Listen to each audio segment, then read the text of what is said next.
Hi guys, Gel Blaster Secret here. So dumating na nga pala yung bago nating unit ng mid-end MCX. So ipapakita ko sa inyo kung ano yung mga kasama niya sa box.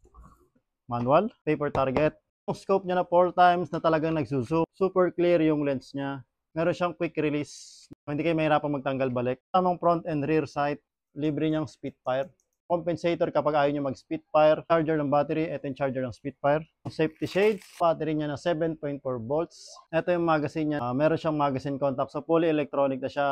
Dito siya nilalagyan ng bala. Dalawang pack ng soft shell. Ito na yung mismong unit. Meron siyang dust cover. Try natin buuin. So try natin lagay itong ano. Yan, yung quick release niya na scope. Ito yung front sight. So meron siyang blowback. Umiilaw yung Spitfire niya. Meron siyang single fire. Ito yung mga buttons niya. Yan.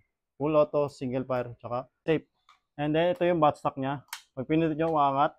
Pwede nyo hilahin. Ito yung pinaka-extended niya. Sobrang ganda. Sa mga interesado, alam nyo na gagawin nyo.